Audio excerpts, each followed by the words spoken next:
What is up, you guys? Glitches here, and welcome back to the channel. Today I have a pretty cool video for you guys, but before we jump into the details, I have several big announcements that I have to make. The first one is going to be a huge shout out to Starry Studios for sponsoring this video. They reached out asking if any of the partnered creators wanted to show off and demonstrate some of the Hive territories and sort of town setups that you can come up with within the multiplayer system within Once Human, and kind of combine territories, which worked out perfect for this specific winter scenario event. So that's what this video is going to be about. But I also have to give another huge shout out to my Hive. There's too many to name off the top of my head. Some shout outs that some honorable mentions, I guess you could say. Neo Villain, my right hand man, IMIURU, Darkhorn. Those guys put a ton of extra work to help make this Hive territory come to fruition, and it turned out awesome. So big shout out to those guys and the rest of the Hive members that put in their resources to make this little village possible. And then last but not least, I want to do a quick announcement talking about the giveaway that I'm doing on our Discord. It is live right now. Just join the links down in the description and head over to the giveaways channel. We're giving away 3, or actually 4, of the unique Watch Your Step cradle charms. All you got to do is click one button to enter once you join up, and the lucky winners will be announced in a few days, so feel free to check that out. But like I said, in regards to the video, what I wanted to go over today is kind of showing off our ultimate Hive territory that we built with our combined efforts of all 12, 14 plus members in our Hive to kind of combine all of our homes and our territories together to make a very cohesive and efficient basically maze slash territory to help mitigate the damage when doing thermal tower purifications. So let's jump right into it. Right here we have my unique Glitches Way of Winter base design. It kind of connects right to the edge of the, what I'm going to call the center, basically ground zero of our territory. Before I get into the details of the layout, one thing I could probably point out, which kind of goes into how we planned all of this out, is for those of you that don't know, the thermal tower can cover up to 24 territories, but if you want to do that effectively, you want to kind of map things out efficiently so you know the exact layout of every single territory that's snapped together. So another thing that one of my Hive members, Sylph, put together is an Excel sheet.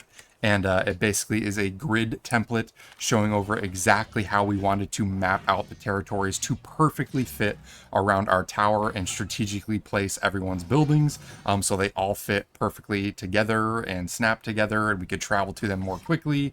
We also have zip lines and things that I'll show off to get to different buildings a little bit faster, but we also wanted them all to be under the radius of our thermal tower so every territory gets the benefits.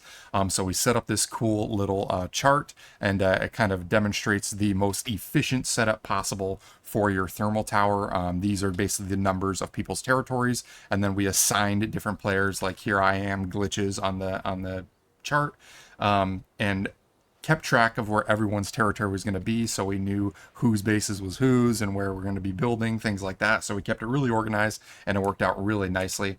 But what we did is on top of having just everyone's base perfectly aligned, we made sure everyone's base was built slightly back from the inside edge of their territory wall. And the reason why we wanted to do that is we wanted to build a cool, basically battle perimeter wall, sort of like a maze, to help slow down the enemies trying to get to your thermal tower during these big tower purifications. I know our tower is level 34.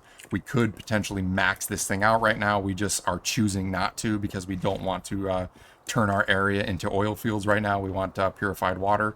But as you can see, we've got every single thing unlocked except for the oil and the stardust control, which we're just voluntarily not doing, but everything else has been maxed out. And when you get to level 34, those thermal tower purifications can get pretty crazy.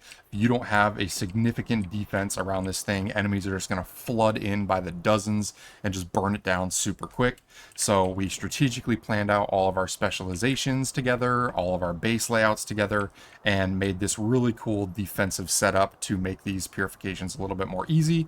As well as have strategic zip lines to get to everyone's base a little bit quicker. So no matter where you are on this territory, you can just quickly jump on a zip line and get back to your base, which is pretty cool. We'll head back to mine now.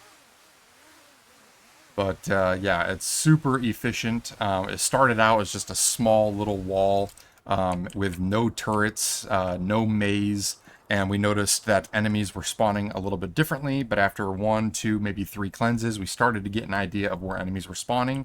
So then we started strategically placing our turrets to kind of mitigate those attacks as well. So you'll see up top, we all strategically put turrets on the top for the flyers. We also figured out where the spawns were for the enemies when they first come in outside of the thermal tower range.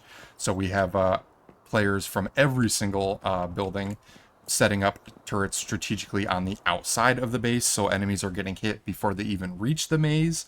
Another cool thing that we did is we built a double tiered wall system, so they can't just break through one. Normally these enemies aren't going to attack buildings except for your base building walls. They're going to just try to do the fastest route to the thermal tower possible.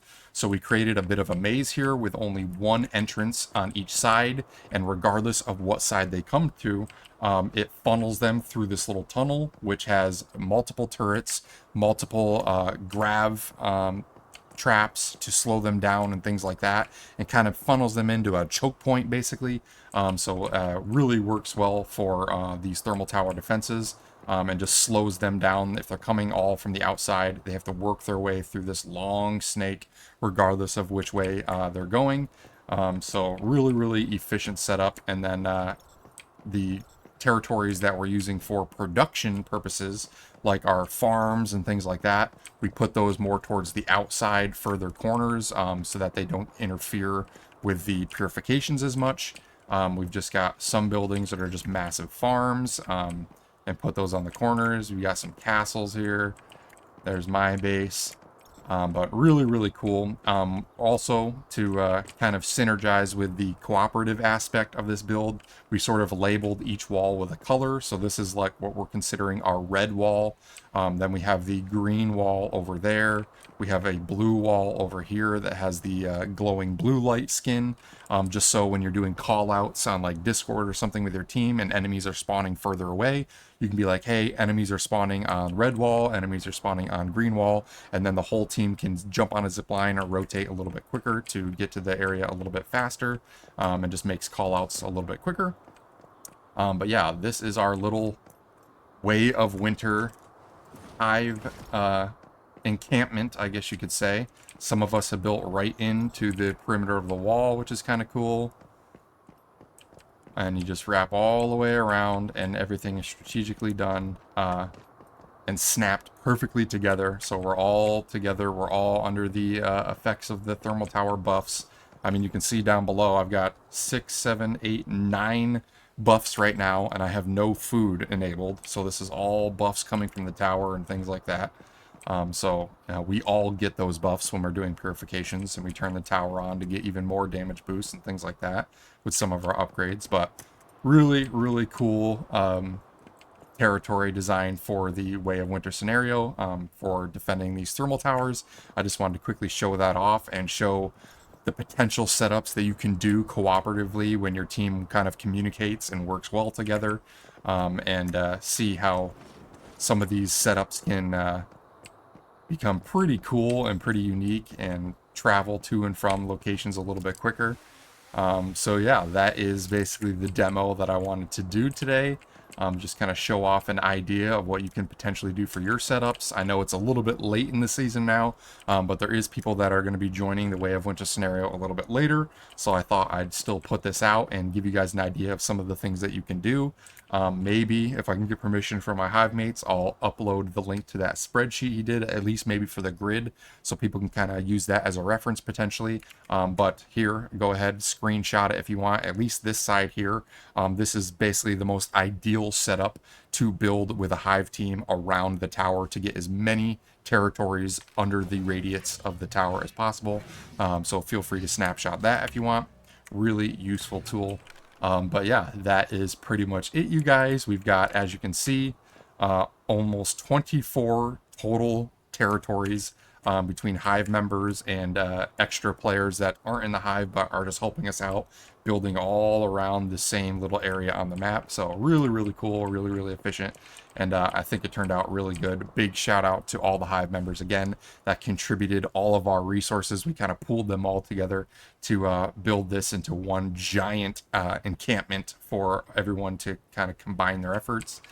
Turned out really, really neat, and it has worked awesome so far. We've successfully cleared these level 34 tower purifications multiple times now.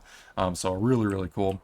But yeah, if you guys found this informative, if you enjoyed it, if it helped you guys out a little bit, be sure to smash that like button, comment down below. I appreciate all of you guys' feedback. Also, if you want to keep up to date on my future content, I'll probably be doing a sort of part 2 of this little demonstration showing off the purification in action. One where we actually failed in the very beginning where our perimeter wall wasn't set up properly. And then another one where we just totally destroyed it and we did perfect. And that was after we kind of figured out what our weak spots were and revamped how we set up the wall. And we successfully did it without any issues whatsoever once it was finished being built. So I'll be sure to check that out. Last but not least, if you guys want to join a killer community of like-minded gamers, feel free to check the links down in the description and join us on the Discord. We've got that giveaway going on, but we also have over 1,000 members in there now, many of which are playing Once Human. So hopefully you jump in and we see you guys around here soon. But until the next one, hope everyone has a great day, and we'll see you all later.